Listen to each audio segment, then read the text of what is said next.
नमस्कार, मी विशाल पाटील। राज ठाकरे आणि उद्धव ठाकरे या दोन्ही भावांनी एकत्र यावं ही गेल्या कित्येक वर्षांपासून जनतेच्या मनातली इच्छा आहे। दोन्ही ठाकरे बंधूंकडून नुकतेच एकत्र येण्याबाबत तसे संकेतही मिळताना दिसले होते। तसंच दोन्ही पक्षांमधील नेत्यांनीही ठाकरेंची शिवसेना आणि मनसे सोबतच्या युतीबाबत सकारात्मकता दर्शवली होती। मात्र राज ठाकरे आणि उद्धव ठाकरे हे परदेश दौऱ्यावर गेल्यानंतर युतीच्या चर्चा थंडावल्या। आता पुन्हा दोन्ही पक्षांकडून येत असलेल्या प्रतिक्रियांवरून युतीच्या चर्चांनी जोर धरलाय। मात्र घोडं नेमकं अडलंय कुठे हा प्रश्न आता उपस्थित होताना दिसतोय। युतीबाबत दोन्ही पक्षांचे नेते सकारात्मक असताना पुढाकार कोण घेतो हे पाहणं आता महत्त्वाचं असणार आहे। दरम्यान अयोध्येतील राम मंदिरातील राम दरबाराचा अभिषेक अभिजित मुहूर्तावरती झालेला आहे। मुख्यमंत्री योगी आदित्यनाथ यांनी राम दरबाराची पूजा केली आहे। तर तिकडे आंतरराष्ट्रीय घडामोडींचा आढावा घ्यायचा झाला तर राष्ट्राध्यक्ष ट्रम्प यांनी 12 देशांमधील नागरिकांना अमेरिकेमध्ये बंदी घातली आहे। यासह इतरही महत्त्वाच्या बातम्यांचा आढावा आपण घेणार आहोत आजच्या न्यूज प्लॅनेटमध्ये।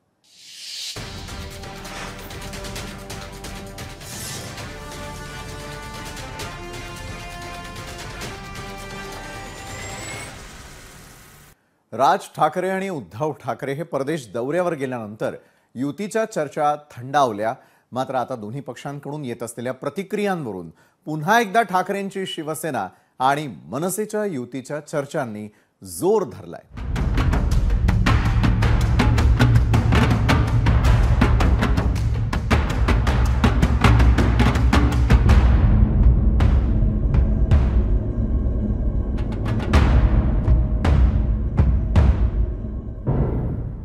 राज ठाकरे आणि उद्धव ठाकरे एकत्र येण्याची बातमी आली की मराठी माणसाच्या मनात एक वेगळाच उत्साह संचारतो। राजकारणामध्ये एकमेकांपासून दुरावलेले हे ठाकरे बंधू कधी एकत्र येतील याचीच प्रत्येक मराठी माणसाला प्रतीक्षा आहे। नुकतंच एका मुलाखतीत राज ठाकरेंना उद्धव ठाकरेंसोबत जाण्याबाबतचा प्रश्न विचारल्यानंतर राज ठाकरेंकडून त्याचं सकारात्मक उत्तर देण्यात आलं होतं। महाराष्ट्राच्या हितासाठी एकत्र येणं ही काही कठीण गोष्ट वाटत नाही असं उत्तर राज ठाकरेंनी या मुलाखती दरम्यान दिलं। त्यानंतर राज ठाकरेंसंबंधी कधीही तत्काळ भूमिका जाहीर न करणाऱ्या उद्धव ठाकरेंचीही प्रतिक्रिया समोर आली होती। लहान भावानं टाळीसाठी हात पुढे केल्यानंतर उद्धव ठाकरेंनीही आपला हात पुढे केला। आपणही किरकोळ भांडणं बाजूला ठेवायला तयार असल्याचं उद्धव ठाकरेंनी म्हटलं आणि त्यानंतर दोघेही बंधू स्वतंत्र परदेश दौऱ्यावरती गेले होते। मात्र परदेश दौऱ्यावरती जाण्याआधी ठाकरे बंधूंनी एकत्र येण्याबाबत नेमके काय संकेत दिले ते आधी पाहूया। आमच्यातले वाद, आमच्यातली भांडणं, आमच्यातल्या गोष्टी या किरकोळ आहेत। महाराष्ट्र खूप मोठा आहे हो, कळलं का? या महाराष्ट्राच्या अस्तित्वासाठी, मराठी माणसाच्या अस्तित्वासाठी ही भांडणं आणि हे वाद आणि या सगळ्या गोष्टी अत्यंत क्षुल्लक आहेत, अत्यंत क्षुल्लक आहेत। त्याच्यामुळे एकत्र येणं आणि एकत्र राहणं यात काही मला फार कठीण गोष्ट आहे अशातला मला वाटत नाहीये। परंतु विषय फक्त इच्छेचा आहे। हा एकट्या माझ्या इच्छेचा नाहीये विषय आणि माझ्या काही स्वार्थाचा पण विषय नाहीये। माझं तर मत असे की मराठीसाठी आणि महाराष्ट्राच्या हितासाठी अगदी किरकोळ भांडणं, तुम्ही बाहेर गेल्यानंतर बातमी वाचल्यानंतर कळेल मी किरकोळ भांडणाचा संदर्भ काय आहे। किरकोळ भांडणं बाजूला ठेवायला मी सुद्धा तयार आहे आणि मी सुद्धा सर्व मराठी माणसांना या हितासाठी, महाराष्ट्राच्या हितासाठी, मराठीसाठी एकत्र येण्याचं आवाहन करतोय। तर ठाकरे बंधूंच्या याच प्रतिक्रियांवरून आता दोन्ही भावांमधील दरी आता तरी संपून ते एकत्र येतील असं वाटलं होतं। दोन्ही भाऊ कधी एकत्र येण्याची अधिकृत घोषणा करणार याचीच सर्वांना प्रतीक्षा लागलेली होती। दोन्ही बंधू हे परदेश दौरा करून आल्यावर युतीची घोषणा करतील असे कयास देखील बांधले जाऊ लागले। मात्र आता कुणाकडूनही पुढाकार घेतला जात नसल्याचंच दिसतंय। दरम्यान नुकतंच ठाकरेंच्या शिवसेनेकडून आदित्य ठाकरेंनी महाराष्ट्र हितासाठी एकत्र येण्यासाठी तयार असल्याची प्रतिक्रिया दिली होती। तर मनसेकडून आता अमित ठाकरेंनी देखील युतीबाबत अनुकूल असल्याची प्रतिक्रिया दिलेली आहे। दोन्ही भाऊ जर एकत्र आले तर मला काही प्रॉब्लेम नाही, मात्र त्यांची इच्छा असेल तर त्यांनी फोन करावा। दोघांकडे एकमेकांचा नंबर असल्याचंही ते म्हणाले। त्यामुळे ठाकरेंची शिवसेना आणि मनसेच्या युतीबाबत अमित ठाकरेंनी नेमकं काय म्हटलेलं आहे ते आधी पाहूयात। आमच्याकडून प्रतिसाद दिलेला आहे. आमची भावना हीच आहे की मराठी माणसासाठी असेल, महाराष्ट्रासाठी असेल, महाराष्ट्राच्या हितासाठी असेल, जर कोणी सोबत यायला तयार असेल तर आम्ही त्यांना सोबत घेऊन महाराष्ट्र हितासाठी लढत राहू. लोकांच्या मनात काय आहे हे आपल्याला माहिती आहे. आमचं मन साफ आहे. जे कोणी महाराष्ट्र हितासाठी कुठचाही पक्ष असो, कुठचाही नेता असो, आमच्या सोबत यायला तयार आहे. आम्ही महाराष्ट्र हितासाठी एकत्र येऊन लढू. तुम्ही जे दोन भाऊ बोलताय, मला वाटतं त्या दोन भावांनी बोललं पाहिजे. आम्ही खाली बोलून काही फरक पडणार नाहीये. मला वाटतं त्यांची इच्छा असेल तर त्यांनी फोन करावा. हे मीडियासमोर बोलून किंवा वर्तमानपत्रात बोलून काही अशा युत्या होत नाही. तर त्यांच्याकडे एकमेकांचे नंबर आहेत, ते बोलू शकतात. त्याच्यामुळे मी तुमच्यासमोर येऊन काही होणार नाही आहे. आणि हे जे येतोय ते कशासाठी येतोय तुम्हाला पण माहिती आहे की जे बोलतायत सकाळी उठून ते कोणाला फसवताय तुम्ही. मग ते दोन भाऊ आहेत ते बोलतील ना एकत्र. माझी राजसाहेबांची जी इच्छा आहे ती माझी इच्छा आहे. ऐकलत, दोन्ही पक्षांकडून युतीबाबत सकारात्मक प्रतिक्रिया तरी येत आहेत. मात्र आता प्रतीक्षा लागलेली आहे की नेमकी टाळी कोण देतं. दरम्यान राज ठाकरे आणि उद्धव ठाकरे एकत्र आल्यास नेमकं काय होऊ शकतं याचा अगदी थोडक्यात आपण आढावा घेणार आहोत. जर ठाकरे बंधू एकत्र आले तर मुंबईतील मराठी मतांचं एकत्रीकरण होण्यास मदत होणार. मराठी आणि प्रादेशिक विकासाचा मुद्दा पुन्हा एकदा चर्चेच्या केंद्रस्थानी येणार. मग मनसेचे शहरी ते ठाकरेंच्या ग्रामीण मतदारांची मोट एकत्र बांधली जाणार. राज उद्धव ठाकरे युतीनं महायुतीला थेटपणे आव्हान दिलं जाऊ शकतं. मुंबई महापालिका निवडणुकीमध्ये युतीचा चमत्कार दिसू शकतो. राज ठाकरेंचं भाषण कौशल्याचा फायदा हा ठाकरेंच्या शिवसेनेला देखील होऊ शकतो. तर उद्धव ठाकरेंच्या धर्मनिरपेक्ष भूमिकेचा मनसेलाही फायदा होण्याची शक्यता आहे. तर दोन्ही भाऊ एकत्र आल्यास काय होऊ शकतं हे तर आपण पाहिलं. मात्र काही संभाव्य आव्हानं देखील त्यांच्या समोर उभी ठाकू शकतात. ती आव्हानं कोणती असतील त्यावर एक नजर टाकूयात. तर ठाकरे बंधूंसमोरील संभाव्य आव्हानं कुठली आहेत जर त्यांनी एकत्र येण्याचा निर्णय घेतला तर नेतृत्वावरून संघर्ष होण्याची शक्यता आहे. एकमेकांवर केलेल्या टीकेचा विरोधक मात्र फायदा उचलतील. उद्धव ठाकरेंसोबत गेल्यास राज ठाकरेंचे भाजपा आणि शिंदेंसोबतचे मैत्रीपूर्ण संबंध खराब होऊ शकतात. मनसेसोबत युती केल्यास उद्धव ठाकरे आणि महाविकास आघाडीच्या भूमिकेवर प्रश्नचिन्ह निर्माण होऊ शकतं. तर ठाकरेंची शिवसेना आणि मनसे नेत्यांकडून येत असलेल्या प्रतिक्रियांवरून दोन्ही पक्ष युतीबाबत अनुकूल असल्याचं चित्र सध्या दिसतंय. मात्र टाळीसाठी कुणाकडूनही हात पुढे केले जात नाही आणि त्यामुळे ठाकरे बंधू एकत्र येणार की नाही आणि जरी एकत्र येण्याचा निर्णय घेतला तरी त्यासाठी कोण पुढाकार घेईल हे पाहणं महत्त्वाचं ठरेल. दरम्यान याच महत्त्वाच्या विषयावरती आज चर्चा करण्यासाठी आपल्या सोबत आहेत मनसेचे प्रवक्ते यशवंत किल्लेदार, ठाकरेंच्या शिवसेनेच्या प्रवक्त्या रेखा कोंडे, भाजपचे प्रवक्ते अजित चव्हाण, काँग्रेस प्रवक्ते गोपाळ तिवारी आणि लोकमत पुणे आवृत्तीचे संपादक संजय आवटे देखील या चर्चासत्रामध्ये. सर्व मान्यवरांचं मी याला स्वागत करतो आणि थेट मनसेचे प्रवक्ते यशवंत किल्लेदार यांच्यापासून सुरुवात करूयात. यशवंतजी, आज अमित ठाकरेंनी दिलेली प्रतिक्रिया अवघ्या महाराष्ट्रानं पाहिली आणि पुन्हा एकदा दोन्ही ठाकरे बंधू एकत्र येण्यासंदर्भात बातम्या सुरू झाल्या. त्या संदर्भातल्या शक्यतांवरती चर्चा सुरू झाली. कार्यकर्त्यांमध्ये देखील एक प्रकारे उत्साह निर्माण होण्याचं चित्र दिसत असतं. मनसेची खरोखर भूमिका काय आहे की दोन्ही बंधूंनी एकत्र यावं का आणि पुढाकार कोणी घ्यावा? यशवंतजी. नमस्कार. खरं तर काय माहितीये का, यापूर्वी आम्ही दोनदा प्रस्ताव दिला होता, 2014, 2017.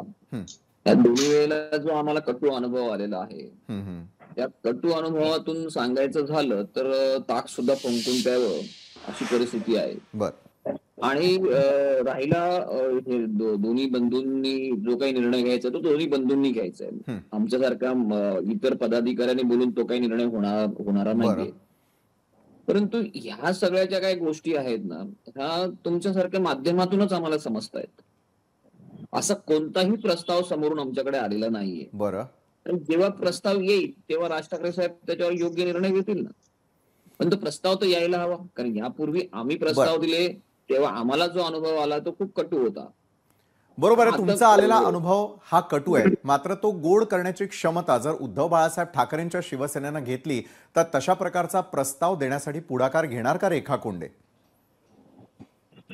नक्कीच. आता मनसेच्या प्रवक्त्यांनी जसं सांगितलं की आम्ही याच्यापूर्वी 2 वेळा प्रस्ताव दिला, परंतु तसा सकारात्मक आम्हाला प्रतिसाद आला नाही.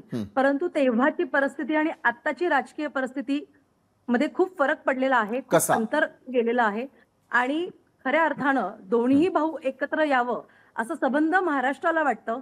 महाराष्ट्राच्या मराठी माणसासाठी दोन्ही बंधू एकत्र आल्यानंतर जो काही राजकीय गणित बदलणार आहेत आणि ती सगळी सकारात्मक गणितं असणार आहेत, याच्यावरती सुद्धा आपण लक्ष दिलं पाहिजे. कारण राजसाहेब ठाकरे आणि उद्धव बाळासाहेब ठाकरे हे दोघंही बंधू आहेत. हे पहिलं त्यांचं नातं हे बंधुत्वाचं आहे आणि त्याच्यानंतर राजकारण आणि बाकीच्या गोष्टी आहेत. तर यामध्ये संपूर्ण महाराष्ट्राची जशी भूमिका आहे की दोन्हीही ठाकरे एकत्र आले पाहिजे, तसंच मनसैनिक आणि शिवसैनिक यांचंही मत हेच आहे की दोन्हीही ठाकरे बंधू एकत्र आले पाहिजेत. बर. आणि यासाठी उद्धव बाळासाहेब ठाकरे अतिशय सकारात्मक आहेत आणि तसेच आमचे इतर नेतेही खूप सकारात्मक आहे. आणि मागच्या गोष्टी सोडून जर आपण पुढे गेलो तर नक्कीच काहीतरी सकारात्मक चित्र महाराष्ट्राला बघायला मिळेल. बरं, नेकीवर पूछपूछ करायला काही हरकत नाही, मात्र हा आपापल्या पक्षाचा अंतर्गत प्रश्न आहे. भाजपचे अजित चव्हाण आपल्यासोबत जोडले गेलेले आहेत. अजितजी, एका बाजूला तुमचे आणि मनसेचे मैत्रीपूर्ण संबंध अवघ्या महाराष्ट्राला परिचित आहेत, मग तो हिंदुत्वाचा मुद्दा असू दे, मराठी माणसाचा मुद्दा असू दे, मात्र आता तर येत्या काळातल्या होऊ घातलेल्या ज्या महत्त्वपूर्ण निवडणुका आहे त्या दृष्टीनं मनसे तुमच्यासाठी किती महत्त्वाचं आहे? राज्याच्या राजकारणामध्ये मनसेला वगळून चालणार नाही हे प्रत्येक पक्षाला आता अधोरेखित होताना दिसतंय आणि त्यातूनच हे प्रयत्न सुरू झालेले आहेत का? अजितजी. प्रयत्न माध्यमांचे सुरू आहेत असं दिसतंय विशालजी. बरं. कुठल्या पक्षानं कुठल्या पक्षाशी आघाडी युती करावी हा विषय काही माध्यमातून चर्चा करून होत नाही. बर. आणि सगळ्यात महत्वाचं जसं आता यशवंतरावजी म्हणाले आणि सन्माननीय अमित ठाकरे साहेबांनी जी प्रतिक्रिया दिली की दोघांकडे एकमेकांचे नंबर आहेत, ते ठरवतील ना. आणि सगळ्यात महत्वाची गोष्ट याच्यामध्ये अशी आहे की हा पक्षाचा सहमुख्य प्रवक्ता म्हणून दिलेली प्रतिक्रिया तुम्ही समजू नका. राज ठाकरेंचा एक चाहता म्हणून मी साधारण गेली 16 वर्ष सातत्यानं आधी पत्रकार म्हणून, आता राजकीय कार्यकर्ता म्हणून राजसाहेबांचा संपूर्ण राजकीय जीवनपट कव्हर करतो आपण सगळेच. त्याच्यामध्ये यापूर्वी मनसेच्या वरिष्ठ नेत्यांशी जेव्हा आम्ही बोलतो त्यावेळेला अगदी शेवटच्या क्षणापर्यंत राज ठाकरे साहेबांनी या सोबतीची वाट पाहिलेली आहे ना, याच्या त्यांचा विश्वासघात झालेला आहे. आणि कसं होतं की राज ठाकरे हे मोठ्या मनाचे नेते, ते फार फार या विषयावरती कमी बोललेले आहेत असं राजकीय विश्लेषक म्हणून माझं मत आहे. तर मला असं वाटतं की या सगळ्या चर्चा ज्या आहेत त्या माध्यमातून रंगतायत. जेव्हा त्यांना करायचं असेल तेव्हा ते निर्णय घेण्यास समर्थ आहेत आणि त्यांनी स्पष्टपणे यापूर्वी प्रतिक्रिया दिलेली आहे की या संदर्भामध्ये कुणी काहीही चर्चा करू नये. जेव्हा आम्हाला वाटेल तेव्हा आम्ही बोलू. आणि बोलणारे लोक तितके जबाबदार असले पाहिजेत. ज्यांची राजकीय विश्वासार्हता नाही ते भुंगा लावून जर महाराष्ट्रभर बोंबलत फिरले तर त्याचा काही उपयोग होईल मला असं वाटत नाही. आणि सन्माननीय राजसाहेबांना ते आवडेल असंही दिसत नाही. साधारणतः अमित ठाकरेजींची प्रतिक्रिया तुम्ही जर ऐकली तर काय असतं, कुठल्याही क्षेत्रामध्ये बरोबरीच्या लोकांमध्ये चर्चा केली जाते. बरोबरीनं चांगल्या पद्धतीनं. म्हणजे बऱ्याच वेळेला असं होतं बघा की असं आहे का असं विचारल्यानंतर आलेलं ते उत्तर आहे, ते आतून ठरवून जेव्हा होईल तेव्हा ते महाराष्ट्राला कळेल असं मला वाटतं. बरोबर आहे. अजितजी, मगाशी तुम्ही बोलताना म्हणालात की का चर्चा होते, माध्यमांमध्येच चर्चा आहे का? नाही. आता मात्र राजपुत्र स्वतः बोलल्यानंतर या चर्चांना आज दिवसभरामध्ये उधाण आलेलं आहे, तेवढं तर आपल्याला सगळ्यांना मान्य करावं लागेल. काँग्रेस प्रवक्ते गोपाळ तिवारी यांच्याकडे जाईल मी. गोपाळ तिवारी, एका बाजूला जर आपण ओव्हरव्ह्यू घेतला आणि हे दोन पक्ष एकत्र यायला लागले तर भाजपची आणि शिंदेच्या सेनेची देखील एक वेगळी भूमिका असण्याची शक्यता नाकारता येत नाही. मात्र कुठेतरी हे व्हावं अशी त्यांची मनापासून इच्छा असेल का? गोपाळ तिवारी. विशालजी, जर राज ठाकरेंची पहिल्यापासून जी भूमिका बघितली हा तर त्यांचा जन्मच मुळात महाराष्ट्राच्या अस्मितेला प्राधान्य देऊन झालेला आहे. हा म्हणजे मराठी भाषा, महाराष्ट्राची अस्मिता आणि त्याविषयी प्राधान्य देणारा हा पक्ष आहे. हो. असं सकृत दर्शनी त्यांची स्थापनेपासून त्यांची धोरण आणि 14 ते 19चा जो अनुभव होता मोदी सरकारचा, त्यावेळेला 19ला देखील राज ठाकरेंनी स्पष्ट सडेतोड भूमिका घेणारे म्हणून नेतृत्व असं त्यांच्याकडे उभा महाराष्ट्र आशेने पाहतो आणि कुणाची भेडभाड न ठेवता त्यांनी भूमिका घेतली. त्यावेळेला ते आमच्यासोबत होते. पुण्यात कोथरूडमध्ये चंद्रकांत पाटलांच्या विरोधात किशोर शिंदे मनसेचे होते, तेव्हा महाविकास आघाडीने त्यांना पाठिंबा दिला होता. परंतु आज महाराष्ट्राच्या अस्मिता पायदळीत उडवल्या जात आहेत. महाराष्ट्राच्या थोर पुरुषांचा अवमान होत आहे. त्याच्यातनं महाराष्ट्रातले उद्योगधंदे तर जात आहे. आता महाराष्ट्रातल्या जागा देखील काल परवा त्या ठिकाणी कुर्ल्याची मदर डेअरीची जागा हजारो कोटींची अदानींच्या घशात जाण्याचं काम चाललंय. अशा परिस्थितीत जर नैसर्गिक न्याय तत्वानी त्यांच्याकडे उभा महाराष्ट्र आशेने पाहतोय, ते महाविकास आघाडीला अर्थात उद्धव ठाकरेंना पाठिंबा देतील अशी एक त्यांच्या नैसर्गिक तो जो एक पिंड आहे त्याचा तो अपेक्षित आहे. कारण महाराष्ट्राची अस्मिता पदोपदी पायदळीत उडवली जाते. कायदा सुव्यवस्था लयाला मिळालेली आहे. अजून त्या ठिकाणी पालकमंत्री नसतील तर काय होईल याविषयी फडणवीस जेव्हा बोलतात तेव्हा थक्क वाटतं की पालकमंत्री नसले तरी चालून जातं. त्या ठिकाणी पीएना अधिकार दिले नाही, राज्यमंत्र्यांना आजही अधिकार दिलेले नाहीयेत अनेक पद. आणि अशा पद्धतीने जेव्हा महाराष्ट्रातले उद्योगधंदे जातात, महाराष्ट्राच्या अस्मिता पायदळीत उडवल्या जातात, शिवछत्रपतींच्या पुतळ्याच्या मध्ये भ्रष्टाचार होतो आणि अशा प्रचंड म्हणजे आज जे महाराष्ट्रावर वाढलेले कर्ज आहे ह्या सगळ्या गोष्टी जर बघितल्या तर खरोखर त्यांनी ताबडतोब म्हणजे वास्तविक आम्हाला अशी अपेक्षा होती की त्यांचे जेव्हा बंधू महाविकास आघाडीच्या माध्यमातून एक महाराष्ट्राला महाविकास आघाडीच्या माध्यमातून एक चांगलं सरकार दिलेलं होतं. हायकोर्टाने आणि पंतप्रधान मोदींनी देखील कोरोना काळात ज्या पद्धतीने महाविकास आघाडीने ते कोरोनाचं नियंत्रण केलं त्याची वाच्यता केली. सुप्रीम कोर्ट हायकोर्टाने स्तुती केली आणि अशा वेळेला जेव्हा त्यांचा घातपात झाला, उद्धव ठाकरेंच्या मागे जे धोका झाला, विश्वासघात झाला, त्यावेळेला खरं तर अपेक्षित होतं सर्वसामान्य कार्यकर्त्यांकडनं की राज ठाकरे ताबडतोब उद्धवजींच्या मागे उभे राहतील. असो राजकीय त्यांचा जो काही निश्चित ना. मात्र गोपाळजी, मनसेला आलेला कडवट अनुभव देखील जो आहे तो यशवंत किल्लेदार यांनी अगदी सुरुवातीला बोलून दाखवला की राजकारणामध्ये कुणावरती किती विश्वास ठेवावा.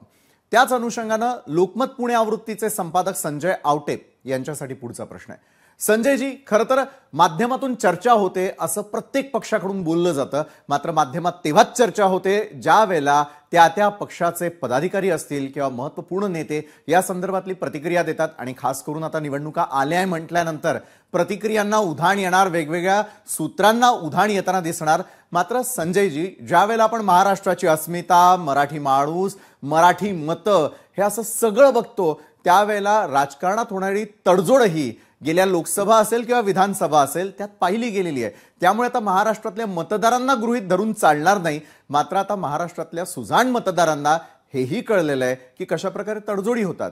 मग येत्या काळातल्या मुंबई महापालिका असेल, पुणे महापालिका असेल किंवा इतर ठिकाणच्या निवडणुका असतील त्याला डोळ्यासमोर ठेवून निर्माण होणारं नवं चित्र कसं असेल. म्हणजे एका बाजूला मनसे आणि उद्धव बाळासाहेब ठाकरेंची शिवसेना एकत्र यावी ही जर जनतेची इच्छा असेल तर त्या पक्षांकडे किंवा त्यांच्या नेतृत्वांकडे कुठला पर्याय शिल्लक राहतो. संजयजी, विषयावर खूप चांगली चर्चा सुरू आहे आणि खरं म्हणजे हे बरं आहे. म्हणजे आपल्याला गालिब दिल बहराने को एक ख्याल अच्छा है. त्यामुळे राज आणि उद्धव यांचं एकत्रीकरण याच्यावर आपण आता वर्षानुवर्षे चर्चा करतो आहोत आणि आणखी किती वर्ष करणार आहोत काही माहिती नाहीये. ते काही एकत्र येणार नाहीत, काही एकत्र येणार नाहीत आणि आपली चर्चा काही थांबणार नाही. बरं, म्हणून तुम्हाला गंमत सांगतो. म्हणजे मला मगाशी असं दिसलं की मनसेचे प्रवक्ते यशवंत किल्लेदार आहेत आणि भाजपचे प्रवक्ते अजित चव्हाण आहेत. अजित बऱ्याच दिवसांनी मला दिसले प्रवक्ते म्हणून, अँकर म्हणून अजित भेटायचे, आज ते प्रवक्ते म्हणून दिसत आहेत. पण मला कळलं नाही, यशवंत किल्लेदारांपेक्षा सुद्धा मनसेचे किल्लेदार मला अजित चव्हाणच वाटले. भाजपचं जे काही प्रेम आहे मनसेबद्दलच आणि राज ठाकरेंबद्दलच, राजसाहेबांना काय आवडेल, राजसाहेबांना काय आवडणार नाही याची चिंता यशवंत किल्लेदारांपेक्षा आमच्या अजितला जरा जास्तच आहे. हरकत नाही, पण तुम्हाला गंमत सांगतो. मुळामध्ये सगळ्यात महत्वाची गोष्ट अशी आहे की हे दोन भाऊ एकत्र येतील अशी शक्यता सूत्रात नाही, हे अजिबात येणार नाही. पण ठीक आहे, आपल्याला असं वाटू शकतं की ते एकत्र यावेत अशी काही, पण जनतेची इच्छा आहे वगैरे यालाही खरं म्हणजे काही अर्थ नाही. जनतेला काही असं काही कौल जनतेचा घेतलाय कोणी असं पण नाही. त्यामुळे एकत्र यावेत वगैरे असे नाहीये, ते ठीक आहे, म्हणजे आपल्याला हा विषय चांगला आहे. पण तुम्हाला मी एक गंमत सांगतो. मुळामध्ये असं आहे की राज ठाकरे आणि उद्धव ठाकरे या दोघांनी एकत्र आल्यानंतरचं काय घडू शकतं, मला तर असं दिसतंय की मुळामध्ये राज ठाकरेंना त्यांची बार्गेनिंग पॉवर वाढवायची, त्यांना त्यांचं महत्व वाढवायचं आणि त्यांना असं वाटतं की भाजपनं सुद्धा एक लक्षात घ्या. आता काय झालं, ज्याप्रमाणे मी मगाशी म्हटलं किंवा अजित चव्हाण ज्याप्रमाणे प्रेमानं त्यांच्याबद्दल बोलत होते राज ठाकरेंबद्दल, हे जे अतिप्रेम आहे भाजपचं मनसेबद्दलचं, त्यामुळे मनसे ही पूर्णपणे भाजपच्या कह्यात असणारा पक्ष आहे अशा प्रकारचे परसेप्शन तयार झाले. बिनशर्त पाठिंबा असेल, आणखी काही असेल, याच्यामुळे भाजपच मनसेला चालवत आहे असं एक परसेप्शन. ते परसेप्शन बदलून टाकण्यासाठी आणि आम्हाला गृहीत धरू नका, आम्ही पण काही वेगळा निर्णय घेऊ शकतो असं दाखवण्यासाठी अशा प्रकारची चर्चा होऊ देणं, ती होणं, हे राज ठाकरेंना हवं आहे. आणि मग काय होईल एक लक्षात घ्या. आता गंमत अशी आहे की मुंबई महानगरपालिकेमध्ये आता मला असं दिसतंय की आता मुळात भाजप आहे, एकनाथ शिंदेची शिवसेना आहे, हे दोन प्रमुख पक्ष आहेत. पण एकनाथ शिंदेच्या शिवसेनेवर समजा भाजपची भिस्त असेलच, तर राज ठाकरे सुद्धा तेवढेच महत्वाचे आहेत आणि राज ठाकरेंना कदाचित भाजप सोबत घेऊ शकतं. पण आपलं महत्व वाढवण्यासाठी मी उद्धव ठाकरेंसोबत सुद्धा जाऊ शकतो अशी चर्चा राज ठाकरेंना हवी आहे आणि म्हणून ती त्यांच्या सोयीची आहे असं मला वाटतं. हा त्याचा एक पहिला मुद्दा. दुसरा मुद्दा असा की उद्धव ठाकरेंना असं वाटतं, मुळामध्ये उद्धव ठाकरेंना सुद्धा एकनाथ शिंदेना फार महत्व दिलं जाणं नको आहे. म्हणजे आता शिवसेना फुटल्यामुळे जेवढं महत्व उद्धव ठाकरेंना आहे तेवढंच महत्व एकनाथ शिंदेना मिळू शकतं भाजपकडून किंवा एकूणच मिळू शकतं. अशा वेळी एकनाथ शिंदेचं महत्व कमी करायचं असेल तर मग राज ठाकरे उद्धव ठाकरे ही चर्चा जर झाली तर त्याच्यामुळे एकनाथ शिंदेना स्क्रीन टाइम कमी मिळतो आणि ठाकरे बंधू एकत्र येणं वगैरे ही चर्चा मुंबई महानगरपालिकेच्या निमित्तानं सुरू होते. त्यामुळे उद्धव ठाकरेंना पण त्यात हवंय, दोघांना ही चर्चा हवी आहे, पण दोघांना एकत्र येणं नकोय असं मला वाटतं. त्याचं कारण असं आहे, कारण असं आहे की मुळामध्ये एक लक्षात घ्या की उद्धव ठाकरे राज ठाकरे वेगळे झाले. मुळामध्ये तो सगळा संदर्भ वेगळा होता, त्याच्यामध्ये इगो पण होता, त्यामध्ये नेतृत्व कोणी करायचं हा प्रश्न होता, सगळी संघटना आपल्या सोबत आहे असं राज ठाकरेंना वाटत होतं वगैरे वगैरे. राज ठाकरे वेगळे झाले आणि आपल्याला माहिती आहे की पहिल्याच निवडणुकीमध्ये राज ठाकरेंच्या पक्षानं मनसेनं 13 जागा विधानसभेमध्ये जिंकल्या आणि हा खरंच पराक्रम होता मोठा. एका नवजात पक्षानं 13 जागा जिंकणं ही पण मोठी गोष्ट होती. त्याच्यानंतर मात्र जी अवस्था झाली आपण बघतो आहोत की जी अवस्था झाली म्हणजे अलीकडच्या कालावधीमध्ये आपण बघितलं की राज ठाकरेंच्या भूमिका सातत्यानं एवढ्या बदलत गेलेल्या आहेत की राज ठाकरेंची नक्की भूमिका कुठली हे कळूच नाही. हे गंमत बघा, 2014 मध्ये जेव्हा नरेंद्र मोदी हे सगळे अत्यंत नवखे होते एका अर्थाने, म्हणजे 14 पण नव्हे, त्यापूर्वी नरेंद्र मोदी हे गुजरातचे मुख्यमंत्री होते. मला आठवतं की 2009 मध्ये जेव्हा मनसेनं 13 जागा मिळवल्या विधानसभा निवडणुकीमध्ये, तेव्हा त्यांचे सगळे आमदार 13 आमदार विधानसभेचं विधिमंडळाचं अधिवेशन सुरू असताना गुजरातचा विकास बघायला गुजरातला गेलेले होते आणि नरेंद्र मोदी हे महत्वाचे नेते आहेत अशा प्रकारची भूमिका राज ठाकरे मांडत होते. त्याच्यानंतर मात्र आपण बघितलं 2019च्या निवडणुकीमध्ये मोदी शहा यांना राजकीय पटलावरून हद्दपार करा अशा प्रकारची भूमिका राज ठाकरेंनी घेतली. लावरे तो व्हिडिओ हे प्रचंड गाजलं. त्याच्यानंतर मात्र विधानसभेच्या निवडणुकीत त्यांची भूमिका पूर्ण बदलली. 2024च्या लोकसभा निवडणुकीत त्यांची भूमिका काय होती आपण बघितलं, विधानसभा निवडणुकीत काय होती आपण बघितलं. त्यामुळे मुळात राज ठाकरेंची भूमिका काय हे लक्षात येत नाही. हा क्रमांक 1. त्याहून महत्वाचा मुद्दा असा आहे, मुळात भाजपच्या विरोधामध्ये जाणं राज ठाकरेंना परवडेल असं मला वाटत. भाजपच्या विरोधामध्ये जाण्यासाठी किंवा गेल्यानंतर ज्या प्रकारची किंमत चुकवावी लागते त्या प्रकारची किंमत चुकवण्याची हिंमत आणि क्षमता राज ठाकरेंमध्ये आहे का, हा सगळ्यात मोठा प्रश्न. बरोबर आहे. आणि दुसरं असं की उद्धव ठाकरेंमध्ये सुद्धा या प्रकारचं सामंजस्य आहे का, म्हणजे आपल्याच तोडीचा, आपल्याच ताकदीचा एवढा मोठा चेहरा असणारा, करिश्मा असणारा, एक्स फॅक्टर असणारा अशा प्रकारचा अत्यंत प्रभावी नेता हा आपल्याकडे जर आला तर आपलं काय होणार हा पण मुद्दा आहे. तर मला असं वाटतं की या दोघांना एकत्र येणं नको आहे. हे दोघं एकत्र अजिबात येऊ शकणार नाहीत, येणार नाहीत. पण मुंबई महानगरपालिका निवडणुकीच्या तोंडावर अशी चर्चा होऊ देणं दोघांच्याही राजकीय फायद्याचं आहे. बरोबर आहे संजय सर. मगाशी जसं आपली चर्चा सुरू झाली की माध्यम अशा प्रकारची चर्चा का करताना दिसतात, कारण येत्या काळात होणाऱ्या ज्या निवडणुका आहेत त्याच निमित्तानं तर या सर्व चर्चांना उधाण येताना दिसतं. मात्र गेल्या लोकसभा आणि विधानसभा निवडणुकांचे जर आपण निकाल पाहिले तर कशा प्रकारे मतदारांनी सुजाणपणे दिलेली मतं आणि त्यानंतर झालेल्या राजकीय तडजोडी या अवघ्या महाराष्ट्रानं पाहिल्या. मात्र या दोन्ही पक्षांना स्वतःचं अस्तित्व टिकवायचं असेल तर येत्या काळातल्या निवडणुकांना सामोरं जात असताना काय रणनीती आखायला हवी या दृष्टीनं देखील हे सर्वच राजकीय पक्ष एकमेकांचा विचार करताना दिसतात आणि एकमेकांच्या सुरू असलेल्या हालचालींवरती लक्ष ठेवून असतात. मात्र आता पहिली टाळी कोण देणार, टाळी देणार असेल तर इतर पक्षांचा त्याकडे पाहण्याचा नेमका दृष्टिकोन कसा आहे. रेखाजी, जर दोन्ही पक्षांना एकत्र यायचं असेल तर मग इनिशिएटिव्ह घ्यायला इतका वेळ का लागतोय, फक्त चर्चेत राहायचं आणि त्याच निमित्तानं मुंबई महापालिका असेल किंवा ठाणे महापालिका असेल ती टार्गेट करायची, एवढंच स्वप्न, स्वतःचं महत्त्व वाढवणं, ज्या प्रकारे आता मगाशी विश्लेषण झालं त्यानुसार केवळ चर्चा आणि चर्चेत राहण्यासाठीचा खटाटोप का? आताच माझ्यापूर्वी संजय अवधी सरांनी खूप चांगल्या पद्धतीने मुद्दे मांडले, पण त्याच्यात मला एक मुद्दा नमूद करायचा आहे की केवळ चर्चांसाठी हे सगळे विषय पुढे आलेले नाहीयेत, तर खरोखर ही दोन्ही पक्षांची नेत्यांची भूमिका आहे, प्रमुख नेत्यांची भूमिका आहे की आता महाराष्ट्राला आणि मराठी माणसाला एकत्र करण्यासाठी आणि त्यांच्या न्याय हक्कांसाठी दोन्हीही ठाकरे बंधू एकत्र आले पाहिजे. केवळ चर्चा घडवून आणण्यासाठी हा सगळा फार्स चाललेला नाहीये. मागे काय घडून गेलं त्याच्यापेक्षा आता पुढे काय चांगलं करता येईल महाराष्ट्रासाठी हे फार महत्वाचं आहे. आणि याच्यामध्ये जसं राज ठाकरेंनी पुढाकार घेतला तसाच उद्धव साहेब ठाकरेंनी सुद्धा तितकाच इनिशिएटिव्ह घेतलेला आहे आणि काही दिवसातच दोन्ही नेते एकत्र बसून एक सकारात्मक चर्चा घेऊन एक चांगला निर्णय महाराष्ट्राच्या समोर येईल. पण त्यासाठी काही काळ जातो आहे. तर त्या काही म्हणजे काळामध्ये बराच काळ आम्ही वाट बघतोय की अजित चव्हाणांना मला विचारायचं आहे, जर राज्याच्या जनतेचा एवढा कळवळा आहे तर मग तितका पटकन निर्णय घ्यावा की मग आपल्या राजकीय तडजोडी कमी पडताना दिसतात. अजितजी,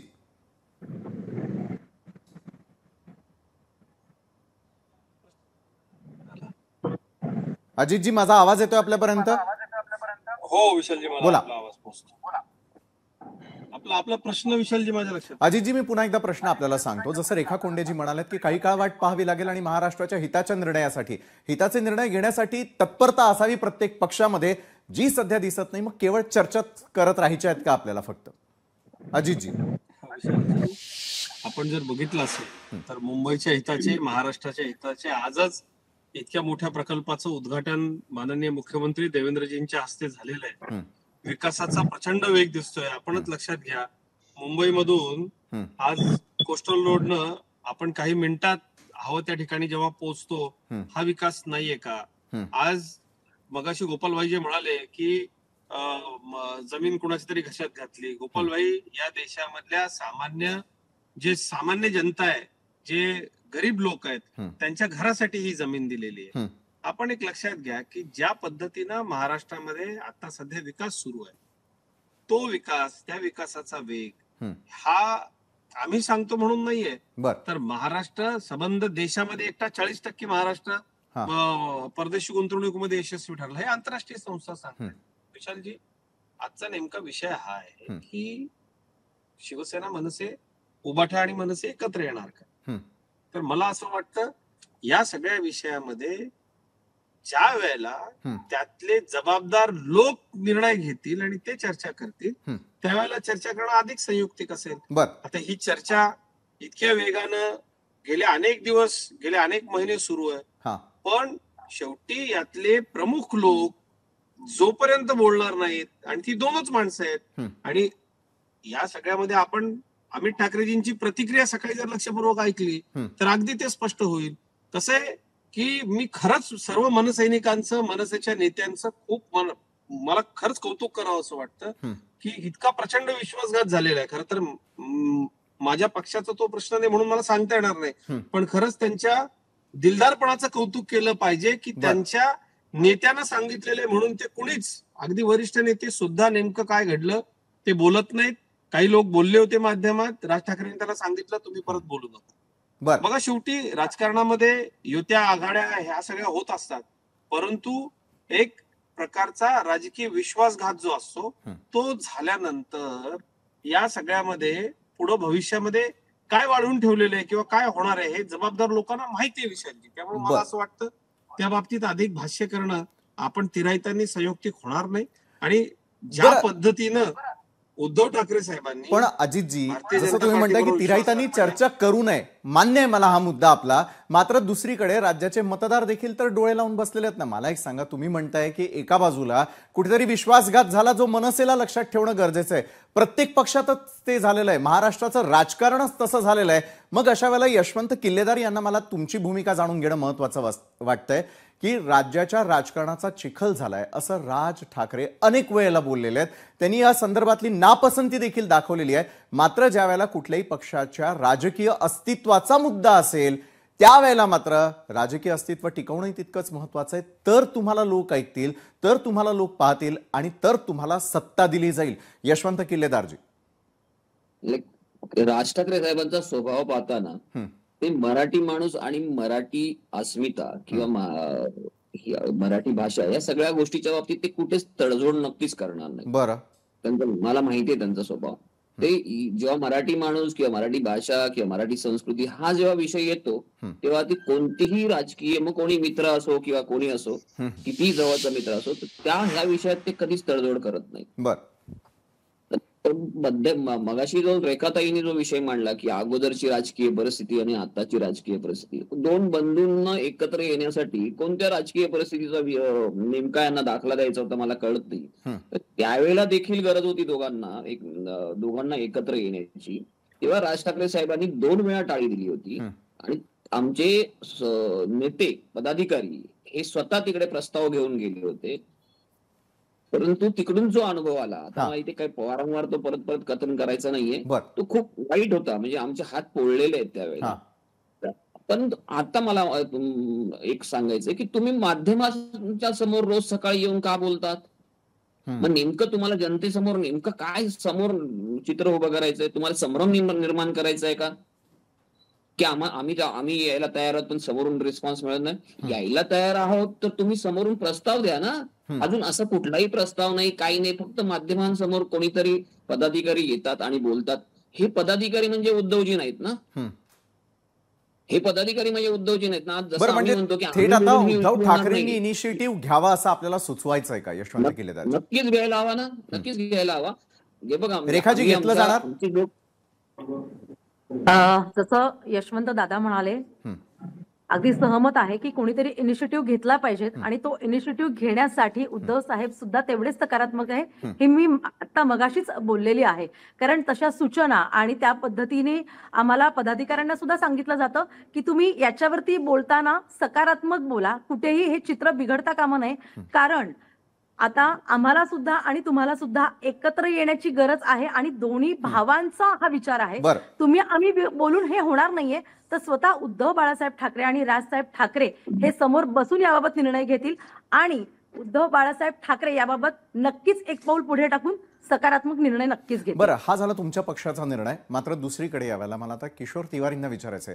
किशोरजी, जसं भाजप आणि शिंदेच्या सेनेची महत्वपूर्ण भूमिका असेल तसंच महाविकास आघाडीमध्ये काँग्रेसला हे रुचेल का? विशालजी, बरोबर आहे तुम्ही म्हणता त्याप्रमाणे. कारण ज्या वेळेला 19ला यांचं जे काही कमिटमेंट होत्या त्या फाटल्या, त्यामुळे आम्हाला प्रस्ताव आला राष्ट्रवादी काँग्रेस आणि उद्धवजींकडनं. आम्ही 10 ते 15 दिवस त्याच्यावर विचार केला आणि कॉमन मिनिमम प्रोग्रामवर पाठिंबा दिलाय. आता मुद्दा असा आहे की राजकारण हे जनतेच्या, राज्याच्या हितासाठी करायचं असतं, हे स्पष्ट आहे. आता राज ठाकरे जे आता आपण एक जी क्लिप दाखवली थोड्या वेळापूर्वी, त्याच्यात ते वारंवार म्हटलेले, वारंवार की हे मतभेद वगैरे सगळं फालतू आहे, राज्याच्या हितासाठी काय, आम्ही कधी ताबडतोब एकत्र येऊ. आणि हीच अपेक्षा होती राज ठाकरेंकडनं. कारण जेव्हा बुलेट ट्रेनचा प्रश्न निघाला आणि बुलेट ट्रेन जर आपल्या राज्यातनं 40% वर जात नसेल, 30% वर जात नसेल, तर आपण एवढा खर्च 40-50% खर्च का करायला पाहिजे महाराष्ट्रात? त्यावर त्यांनी स्पष्ट भूमिका घेतली होती, बुलेट ट्रेनला विरोध केला होता. आणि आज एकीकडे ठाणे घोडबंदर रोडचा जो आहे तिथं MMRDAचा 3000 कोटीचा भ्रष्टाचार सुप्रीम कोर्टाने मुस्काटात मारल्याप्रमाणे त्या ठिकाणी उघडा केलाय. आज 3000 कोटी ह्या महाराष्ट्रातनं जाणार होते आणि L&Tला त्या ठिकाणी डावलून जी मेगा इंजिनिअरिंग आहे, जिने भाजपचे इलेक्ट्रॉनिक बॉन्ड घेतले होते, त्याला देऊ केला होता. म्हणजे हे महाराष्ट्राला आर्थिक दृष्ट्या नागवायचं काम चाललंय. मग अशा वेळेला जर राज ठाकरे जर महाराष्ट्राच्या हिताची भूमिका घेणार नसतील तर घेणार कधी? हा आमच्यासारख्या सर्वसामान्य राजकारणाच्या पलीकडे जाऊन प्रश्न आहे हा आमचा. बरं, यशवंत किल्लेदार उत्तर देतील. महाराष्ट्राच्या हितासाठी कोणाच्या आघाडीत जाणं आणि युतीत जाणं म्हणजेच भूमिका घेणं असं होत नाही ना. बरं, राज ठाकरे साहेबांनी यापूर्वी अनेकदा राजकीय फायदा तोटा न बघता महाराष्ट्राच्या हितासाठी अनेक भूमिका घेतलेल्या आहेत. आणि मी मगाशी तेच म्हटलं की ते जेव्हा महाराष्ट्राचा विषय येतो, मराठी माणसाचा जेव्हा विषय येतो, ते कोणतीही तडजोड करत नाही आणि कोणत्याही परिणामांचा विचार करत नाहीत. काय होईल ते होईल, पण माझा मराठी माणूस, माझा महाराष्ट्र ह्याच्या पाठीमागे मी भक्कमपणे उभा राहणार, हीच त्यांची नेहमी भूमिका असते. ते राजकीय लाभ आणि काय लाभ मिळेल किंवा काही नाही मिळेल याचा त्यावेळेला ते विचार करत नाहीत. निवडणुकीत माझे उमेदवार निवडून येतील नाही येतील याचा कधीही ते विचार करत नाहीत, कारण त्यांची स्पष्ट भूमिका आहे, माझा पक्षच मुळात जो मी स्थापन केलेला आहे तो माझ्या महाराष्ट्राच्या हितासाठी आणि मराठी माणसाच्या हितासाठी केलेला आहे. त्यामुळे ह्या ज्या काही चर्चा चालू आहेत त्या आजच्या जो विषय आहे त्याला अनुसरून नाहीयेत मला वाटतं. बरं, निश्चितच. मात्र आपण पुन्हा एकदा याच मुद्द्यावरती महत्त्वपूर्ण चर्चा करणार आहोत. त्याचबरोबर अजित चव्हाण यांच्याकडून मला एक उत्तर अपेक्षित आहे की उद्या जर महाराष्ट्र हितासाठी मनसेनं अशा प्रकारचा निर्णय घेतला तर मात्र भाजपचा त्याला पाठिंबा असेल का? भाजपच्या अनेक बड्या नेत्यांनी आजपर्यंत राज ठाकरेंची भेट घेतलेली होती, मात्र मैत्रीपूर्ण संबंधांसाठी किंवा नाश्त्यासाठी होणाऱ्या या भेटीगाठी खरोखर राजकीय नव्हत्या का? अजित चव्हाण, मी आपल्याकडे येऊन पहिला प्रश्न आपल्याला विचारतो. जर अशा प्रकारची युती झालीच तर त्याचा महायुतीला किती मोठा फटका बसणार? बघा विशालजी, यापूर्वीच्या निवडणुका महायुती म्हणून आम्ही लढलो, त्यात लोकांनी आम्हाला कौल दिला, कारण विरोधकांच्या मनात काही असलं तरी जनतेच्या मनात काय ते स्पष्ट आपल्याला दिसतं. प्रत्येक पक्षाची आपली ताकद असते. प्रत्येक पक्ष आपण काय करावं या बाबतीत निर्णय घेण्याकरता हा त्याला मोकळीक असते. त्यामुळं राजकारणामध्ये असे प्रश्न हे अलहिदा असतात की असं झालं तर काय आणि तसं झालं तर काय, त्या वेळेला त्या विषयावरती निर्णय घेतले जातात. आणि एक गोष्ट तर भारतीय जनता पक्षाच्या बाबतीत सांगतो, आम्ही सदैव निवडणुकीच्या तयारीत असणारा पक्ष असतो, कारण आम्ही रोज लोकांच्या संपर्कात असतो, आम्ही दररोज लोकांमध्ये असतो, आम्ही लोकांची कामं करत असतो. त्यामुळं प्रत्येक पक्षाचा हा आपला असा एक मतदार असतो, तो मतदार त्या पक्षाच्या पाठीशी उभं राहत असतो. त्यामुळं कोण कोणासोबत गेलं हा त्या पक्षाचा प्रश्न आहे. त्यामुळं मला असं वाटतं की आम्ही दुसऱ्या पक्षानं काय निर्णय घ्यावे हे आम्ही कसं सांगणार, त्यांना योग्य वाटेल तो निर्णय त्यांनी घेतला पाहिजे. पण एकच गोष्ट मी आपल्याला पुन्हा पुन्हा सांगतो, या चर्चेमध्ये मी तेच सांगतोय की सन्माननीय राजसाहेब ठाकरे यांचा चाहता म्हणून मला असं वाटतं, राज ठाकरे आणि स्वाभिमान हे समानार्थी शब्द आहेत. त्यांना ज्या ठिकाणी सन्मान मिळेल ते त्या ठिकाणी नक्की जातील. आमच्याकडनं सन्माननीय राजसाहेबांचा कायम सन्मान केला गेलेला आहे, परंतु राज ठाकरेंची अनेकदा इच्छा असून सुद्धा त्यांच्या नशिबी जिथं विश्वासघात आला त्या ठिकाणी सन्माननीय राजसाहेब ठाकरेंचं मन कधी रमत नाही. आणि आपण पाहिलंय की नातेसंबंध लक्षात घेता या विषयावरती कायम राज ठाकरे बोललेले नाहीयेत, पण जनतेला सगळं कळतं, मनसैनिकांना सगळं कळतं. त्यामुळं त्यांच्यावरती प्रेम करणारे लोक, कारण राज ठाकरेंनी काही त्यांना पक्ष वारसात मिळालेला नाहीये, त्यांनी स्वतःला सिद्ध केलेलं आहे. जसं आमचा पक्ष कार्यकर्त्यांचा पक्ष आहे, तसा महाराष्ट्र नवनिर्माण सेना हा देखील राजसाहेब ठाकरेंच्या मानणाऱ्या कार्यकर्त्यांचा पक्ष आहे. तो त्यांनी स्वतः तयार केलाय, स्वतःचा मतदार स्वतः तयार केलेला आहे. त्यांना आयतं काही मिळालेलं नाहीये, बापजाद्यांकडून काही मिळालेलं नाहीये. त्यामुळे निश्चितपणे त्यांचं स्थान महाराष्ट्राच्या राजकारणामध्ये सर्वच कार्यकर्त्यांकरता आदर. स्वाभिमानी असलेला हा नेता, त्याला कुठे योग्य मान मिळणार हे येता काळ ठरवेल आणि येत्या काळातल्या तडजोडी देखील पाहायला मिळतील. संजय आवटेजींना मला प्रश्न करायचा आहे. संजयजी, ज्यावेळेला आपण दोन ठाकरे बंधूंबद्दल बोलतोय त्यावेळेला आपण त्या ठाकरे ब्रँड बद्दल देखील बोलतोय. केवळ दोन पक्षांचं अस्तित्व नव्हे तर आता प्रश्न आहे तो ठाकरे ब्रँड संदर्भातला, त्याला जपणं या दोघांसाठी किती महत्वाचं आहे? संजयजी. ब्रँड आहे आणि एक लक्षात घेतलं पाहिजे, म्हणजे मुळामध्ये सत्तेमध्ये उद्धव ठाकरे असोत नसोत, राज ठाकरे असोत किंवा नसोत, राज ठाकरेंकडे आता किती आमदार आहेत वगैरे हा मुद्दा नाही, पण तरीही आज राज ठाकरे या नावाने एक वलय आहे. ठाकरे ब्रँड आहे आणि राज ठाकरेंचं एक स्वतःचं, मी म्हणतो नेहमी सांगत असतो की राज ठाकरेंचं जे ग्लॅमर आहे, जो एक्स फॅक्टर आहे, तो निश्चितपणे वेगळा आहे. आणि असंच उद्धव ठाकरेंचं पण आहे. ठाकरे प्रबोधनकार ठाकरेंपासून ती लेगसी आहे, पण ठाकरे हा ब्रँड आहे याच्यामध्ये काही शंकाच नाही. आता मुळात काय होणार हा सगळ्यात महत्वाचा प्रश्न. पण मला असं दिसतंय, मी आता अजित चव्हाण मनसेबद्दल बोलत होते, राज ठाकरेंबद्दल बोलत होते, आणि मी मगाशी म्हटल्याप्रमाणे हे आहेच, म्हणजे भाजपचं राज ठाकरेंवर प्रेम असणं स्वाभाविक आहे आणि राज ठाकरे आपल्यासोबत असावेत अशी त्यांची इच्छा पण आहे. तुम्हाला आठवत असेल की अचानकपणे राज ठाकरे भगवी शाल पांघरून हनुमान चालीसा वगैरे म्हणू लागले, तो पण काळ आपण सगळं बघितलेला आहे. तर भाजपच्या सोयीचं राजकारण राज ठाकरेंनी अलीकडच्या काळात अनेक वेळा केलेलं आहे. मग तो 2019च्या लोकसभा निवडणुकीमध्ये बिनशर्त पाठिंबा असेल किंवा आणखी काही असेल, हे सगळं खरंच आहे. पण मला कळत नाही, म्हणजे मुळामध्ये आपण एक विचार केला पाहिजे की राज ठाकरेंचं कुठलं रूप खरं हे बघितलं पाहिजे. मी मगाशी म्हटल्याप्रमाणे 2019 मध्ये मोदी शहा यांना पटलावरून हद्दपार करा असं म्हटलेले राज ठाकरे खरे, की आता विनाशर्त पाठिंबा देणारे राज ठाकरे खरे, हनुमान चालीसा म्हणणारे राज ठाकरे खरे, हे पण बघितलं पाहिजे. एक मुद्दा मी तुम्हाला सांगतो, की भाजपचं काय नक्की आहे. मी भाजपला आता मुंबई महानगरपालिकेच्या अनुषंगाने भाजप काय करू शकतं हे थोडं इतिहासामध्ये बघितलं पाहिजे. बरं. विशाल, तुम्हाला आठवत असेल मुंबई महानगरपालिकेची गेल्या वेळची निवडणूक 2017ची निवडणूक, 2017 मध्ये भाजप आणि शिवसेना, म्हणजे उद्धव ठाकरेंची शिवसेना तेव्हा काही दुभंगलेली नव्हती. भाजप आणि शिवसेना हे दोघंही राज्यात सत्तेमध्ये एकत्र होते, केंद्रामध्ये सत्तेमध्ये एकत्र होते. तरीही मुंबई महानगरपालिकेची निवडणूक भाजप विरुद्ध शिवसेना अशी लढवली गेली. म्हणजे त्या कालावधीमध्ये मला आठवतं, त्या कालावधीमध्ये मी टीव्हीमध्येच होतो आणि त्या काळामध्ये ज्या प्रकारचे आक्रमक प्रचार दोघे एकमेकांच्या विरोधामध्ये करत होते, की वाघाच्या जबड्यात मी हात घालतोय वगैरे देवेंद्र फडणवीस म्हणत होते.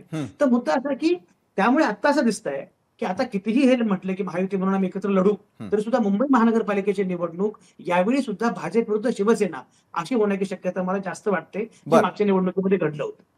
त्यामुळे आता जर बघितलं, साधारणपणे भाजप आणि शिवसेना यांच्या जागांमधलं अंतर काही फार नाही.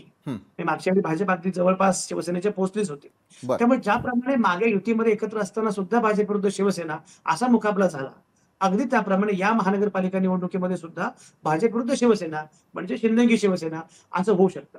बरोबर आहे. या खरं तर शक्यता नाकारता येतच नाही. भाजप सुद्धा शिंदेगी शिवसेनेविरुद्ध उद्धव ठाकरे शिवसेना असं होईल, त्याचा फायदा भाजपलाच होईल. पण त्या केसमध्ये मला असं वाटतं की आपल्यासोबत तुम्ही जो म्हणता ठाकरे ब्रँड, आपल्यासोबत एक ठाकरे असला पाहिजे आणि तो ठाकरे ब्रँड हा राज ठाकरे आहे हे भाजपला कळतं. मला असं वाटतं ते करण्यामध्ये काही गैर नाही. हे राजकीय आकलन आहे की एक ठाकरे ब्रँड शेवटी असं आहे की ठाकरेंच्या विरोधामध्ये लढायचं आहे आपल्याला. भाजपला हे माहित आहे की ठाकरेंच्या विरोधामध्ये लढताना एकनाथ शिंदे हा काही ब्रँड नाही. एकनाथ शिंदे की शिवसेना सगळं मान्य आहे, पण ठाकरे आपल्यासोबत पाहिजे. तुमच्याकडे उद्धव आहेत, आमच्याकडे राज आहे आणि म्हणून त्यांना राज ठाकरेंना सोबत ठेवायचं आहे. त्यामुळे काही झालं तरी सुद्धा बरोबर आहे. ही झाली खरं तर राजकीय गणित. निश्चितच आपल्याकडे वेळ कमी आहे, त्यामुळे मी तिन्ही मान्यवरांकडे जाईल. गोपाळ तिवारीजी, अगदी एका वाक्यामध्ये, ज्या ठिकाणी सन्मानानं राखलं जाईल त्या ठिकाणी मनसे जाणार किंवा राज ठाकरे जाणार एवढं तर निश्चित आहे. मात्र तो सन्मान राखण्यामध्ये कोण पुढाकार घेणार असं आपल्याला वाटतं? अगदी एका वाक्यात गोपाळ तिवारी. नाही, याविषयी त्यांनीच निर्णय घ्यायचा आहे. कोण आपला महाराष्ट्र हिताच्या अजेंड्याला कोण पाठिंबा देईल. कारण मी एकाच वाक्यात सांगतो की महाराष्ट्रात मराठी भाषेला अभिजात दर्जा देण्याचं काम 2014 मध्ये काँग्रेसच्या पृथ्वीराज चव्हाणांच्या मंत्रिमंडळाने प्रस्ताव पाठवला होता. परंतु 1924च्या लोकसभेत सपाटून महाराष्ट्रात मार खाल्ल्यावर विधानसभेच्या तोंडावर मराठीला अभिजात दर्जा देण्याचं काम मोदी सरकारने केलं आणि राज ठाकरेंच्या अनुषंगानं मराठी भाषेच्या आणि महाराष्ट्राच्या अहिताचा या ठिकाणी चर्चा होतीये. म्हणून या ठिकाणी हे सांगणं गरजेचं आहे, कारण आज जी जमाबेरीज जी होतीये ते महाराष्ट्राच्या हिताची होती. बरोबर आहे. ती गोळाबेरीज करण्यामध्ये दोन्ही पक्षांनी खरं तर पुढाकार घ्यावा. मनसे असेल किंवा उद्धव बाळासाहेब ठाकरेंची शिवसेना असेल. मला यशवंत किल्लेदार आणि रेखा कोंडेजी एका वाक्यात आपल्याकडनं उत्तर अपेक्षित आहे. ठरलं तर मग याची घोषणा कोण करणार? यशवंत. नाही बघा, समोरून जर प्रस्ताव आला तर राज ठाकरे साहेब नक्कीच योग्य निर्णय घेतील आणि त्या निर्णयानुसार घोषणा ही दोघं बंधू एकत्र मिळून घेतील. रेखा कोंडेजी एकत्र, कारण ते दोन, हा विषय मुळात दोन बंधूंमधला आहे आणि दोन्ही बंधू एकत्रच घोषणा करतील. निश्चित. यशवंत किल्लेदार यांच्या मताशी मीही सहमत आहे. दोन्ही ठाकरे हे पहिले बंधू आहेत आणि नंतर राजकारण आहे, त्याच्यामुळे ते दोघंही सकारात्मक भूमिका घेऊन एकत्र येतील आणि एक महाराष्ट्राला नवीन चित्र नक्कीच लवकरात लवकर पाहायला मिळेल, याबद्दल काहीच दुमत नाही. बरोबर आहे. पुढच्या काळामध्ये ठाकरेंचं नवनिर्माण होताना दिसून येणार का? दोन्ही एकत्र येणार का? यावरती एक जबाबदार माध्यम म्हणून आमचंही लक्ष अशाच प्रकारे असेल. धन्यवाद. आपण सर्व मान्यवर आमच्या सोबत जोडला गेलात आणि या चर्चासत्रात आमच्या सोबत राहिलात त्यासाठी. बरं, आतापर्यंत बऱ्याचदा ठाकरे बंधू एकत्र येण्याच्या चर्चा झाल्या, मात्र यंदाची परिस्थिती काहीशी वेगळी आहे. कारण मनसे आणि उद्धव ठाकरेंसाठी ही अस्तित्वाची लढाई आहे. फुटीनंतर शिवसेना 2 गटात विभागली गेली. इतकंच काय तर पक्षाचं नाव आणि धनुष्यबाणही एकनाथ शिंदेंकडेच गेलं. त्यामुळे ठाकरेंच्या शिवसेनेपुढे आपलं राजकीय अस्तित्व टिकवण्याचं मोठं आव्हान आहे. दुसरीकडे पक्षाची स्थापना केल्यानंतर 2009च्या निवडणुकीमध्ये मनसेचे 13 आमदार निवडून आलेले होते. मात्र हळूहळू आमदार कमी होत 2019ला फक्त एकच आमदार निवडून आला. आता पाहूयात दुसरा मुद्दा, तो म्हणजे दोन्ही पक्षांना विधानसभा निवडणुकीमध्ये बसलेला झटका. नुकत्याच 2024 मध्ये झालेल्या विधानसभा निवडणुकीमध्ये ठाकरेंच्या शिवसेनेला अवघ्या 20 जागांवर समाधान मानावं लागलं होतं, तर दुसरीकडे मनसेला तर खातं देखील उघडता आलं नव्हतं. इतकंच काय, तर राजपुत्र अमित ठाकरेंनाही माहीम मतदारसंघातून पराभवाला सामोरं जावं लागलं. त्यामुळे दोन्ही पक्षांपुढे आपलं राजकीय अस्तित्व टिकवण्याचं मोठं आव्हान आहे. त्यानंतरचा तिसरा मुद्दा आहे तो म्हणजे दोन्ही पक्षांना लागलेली गळती. एकनाथ शिंदेंनी बंड पुकारल्यापासून तर शिवसेनेत गळती सुरूच आहे, मात्र मनसेतही राजीनाम्यांचं सत्र सुरूच आहे. पुण्यामधील वसंत मोरेंसारख्या नेत्यांनंतरही राज ठाकरेंची आता त्यांनी साथ सोडली. त्यामुळे पक्षाला लागलेली गळती या दोन्ही पक्षांना थांबवावी लागणार आहे. चौथा मुद्दा म्हणजे दोन्ही पक्षांच्या कार्यकर्त्यांची मरगळ.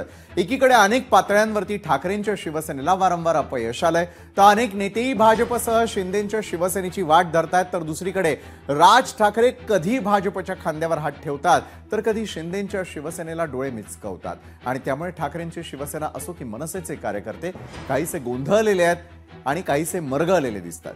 या पार्श्वभूमीवर दोन्ही भावांच्या एकत्र येण्याचे दोन्हीकडच्या कार्यकर्त्यांना शिडात ऊर्जेची हवा भरता येईल. आणि त्यानंतर पाचवा महत्वाचा मुद्दा म्हणजे आगामी मुंबई महापालिकेची निवडणूक.